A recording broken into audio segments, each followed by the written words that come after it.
Welcome back po sa aking munting channel, Mr. Ukol. Nandito na naman po ang inyong lingkod para magbigay ng tips at giya para po sa araw ng Miyerkules, April 9, 2025. Wednesday racing tayo. 7 karera pa rin po. Ang start time is alas 3 po kasi holiday po bukas. Tama ba? Alas 3? Yes. Alas 3 po pakisabi sa mga hindi nakakaalam. Alas 3 ang karera para bukas. Bati tayo. Shout out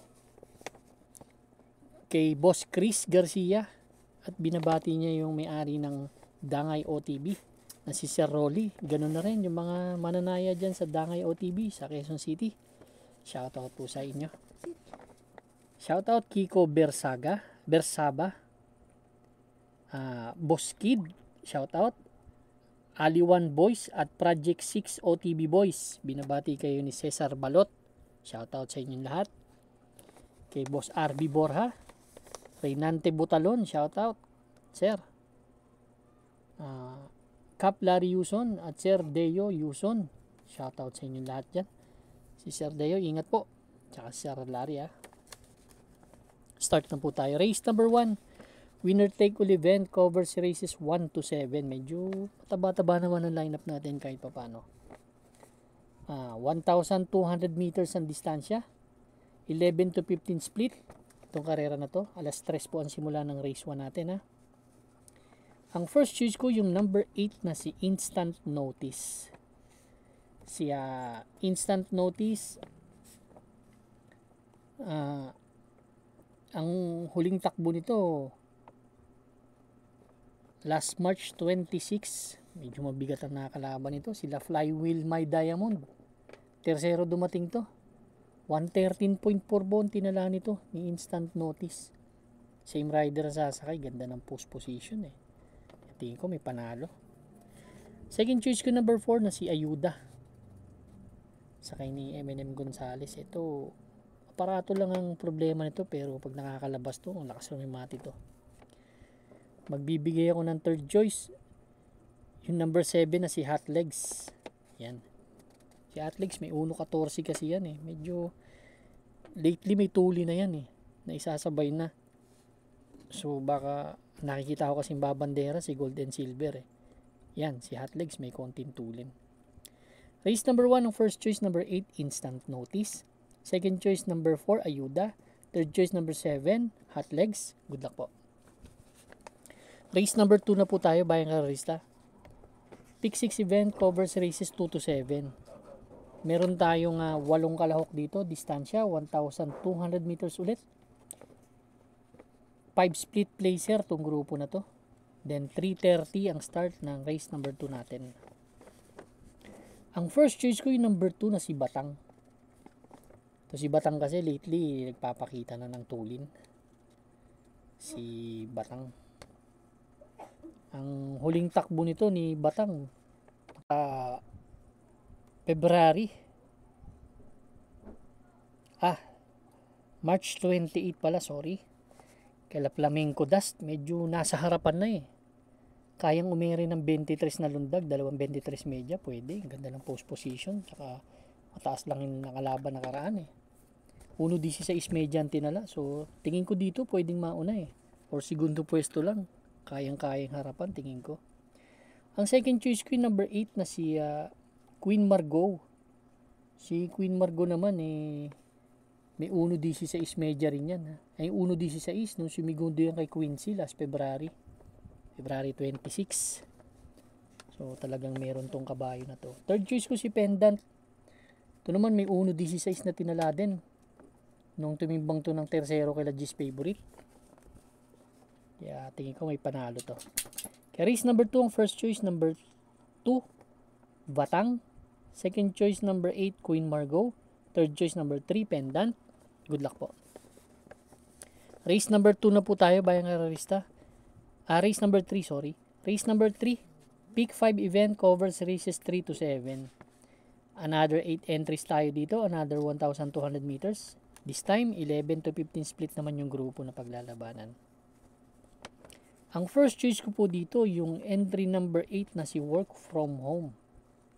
Si Work From Home last March 26, panlima dumating to kila veterano.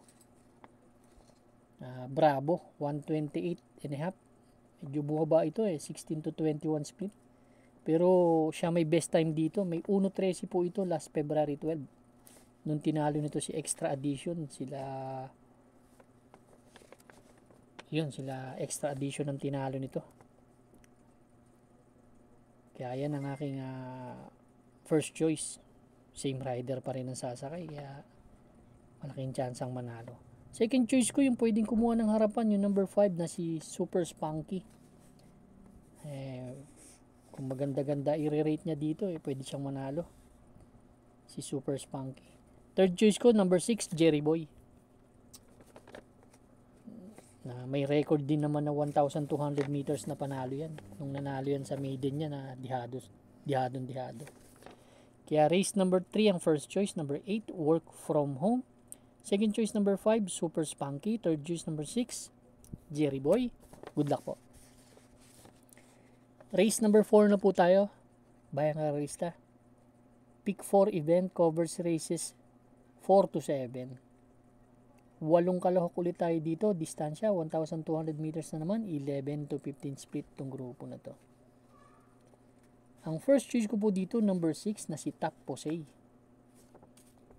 Si Top Posey, ganda ng huling panalo nito Naiwan pa po ito nung huling laban niya. Last March 28, inabot nito si Mabuhay. Medyo hindi pa maganda si Nalida pero sobra yung kabayo. 1.29 medyan tinala. Pero may record po na na 1.13 po. Best time yan si Top Posey na 1.13 sa 1,200 meters. Second choice ko, number 3 is Laputing Bato. Ito galing sa panalo last March 15. Si Noble Touch tinalo nito. Sila Ayuda 1.27 yung tinala nito. Kaya itong kabayo na to medyo may panalo talaga. Third choice ko si My Diamond. Ito naman segundo last March 26. Mabigat din na nakalaban. Sila Flywheel din 1.13 medya rin ang tinala. Kaya race number 4 ang first choice. Entry number 6 Top Posey. Second choice number 3 is Laputing Bato. Third choice number 7 My Diamond. Good luck po. Race number 5 na po tayo. Bayang Karista. Last extra double and last daily double plus 1. Dito naman meron tayong 12 kalahok. 1,400 meters distance. 6 to 10 split tong grupo na to. Ito medyo maraming line up. Pero ang gustong gusto ko dito yung number 7 na si Mabuhay. Actually tip ko na nakaraan to si Mabuhay. Medyo segundo dumating to kay kay Top Posey. Inabot ni Top Posey ito last March 28. 129 and a half. Same rider ang sasakay. Tingin ko same rider ang sasakay at umentado si kabayo. Ito na lang po siguro sosolohin ko. Sosolohin ko po number 7, Mabuhay. Good luck po. Race number 6 na po tayo, the penultimate race, Bayang Karista. Meron tayong 13 kalahok but 12 in betting options lang. Dito naman 1,400 meters, 16 to 21 split naman tong grupo na to. First choice ko number 11 na si Anyo 96. Last March 28, segundo to kay Mang Nano, 1.27 medya. Same rider ang sasakay. Si Anyo 96. Actually, galing pa nga yan sa 22 to 27. Bumaba na yan dito. Same rider ang sasakay. Ang second choice ko po dito, yung number 1 na si Skydance. Ito last March 20. Kila Modern Legacy tumakbo to. Doon sa 22 to 27, bagong baba ito. 1.28 medyan tinala. Si Skydance. Pero may best time na 1.26 medya yan nung nanalo yan last February 6 Kaya malaking chance ang manalo niyan. Ang third choice ko yung Louisville. Ito naman galing din sa panalo to si Louisville last February. Nagtala ng 1.14 to. Paumento na rin tong kabayo na to, tingin ko. Kaya may panalo to sa akin. Kaya race number 6 ang first choice. Entry number 11, Anyo 96. Second choice number 1, Skydance. Third choice number 3, Louisville. Good luck po. Race number 7 na po tayo, Bayang Rita. Last and final race for Wednesday afternoon racing. Parating ang ating mga exotics. Winner take all, pick 6, pick 5, pick 4. Last extra double and last daily double plus 1. 12 kalahok tayo dito, 1,400 meters distance, 6 to 10 split itong grupo na to. Dito sa race number 7, ang first choice ko, number 1, Lucky Fortune. Ito siguro, sana madihado at manalo. Bago mo ba ito, 11 to 15 split ang tinatakbuhan nito eh. Tingin ko malaking chance ang manalo nito. Itong kabayo na to may isang tsak po. Nakakasunod din naman sa harap to. Dirimating kabayo. Kaya gustong gusto ko to eh. Baka bakbakan yung 4 and 5. Yan ang aking first choice bago mabayan. Ang second choice ko naman si Anli Byrne. Bukod, ang ganda kasi nung tinakbo na karaan eh. Same rider ang sasakay. Segundo to kay Destiny. Actually, nakotso lang ni Destiny to. 1.30 ang tinala, same rider ang sasakay. Ang third choice ko, number 4, na si Don Damiano. Ito naman, kung magkaroon ng problema si Anli Byrne sa Lundagan, pwedeng mauna to at makatapos. JC Guerra. Kaya race number 7 ang first choice. Entry number 1, Lucky Fortune. Second choice number 5, Anli Byrne. Third choice number 4, Don Damiano. Good luck po Bayang Karista. Maraming salamat po sa inyong walang sawang pagtangkilik sa aking munting channel.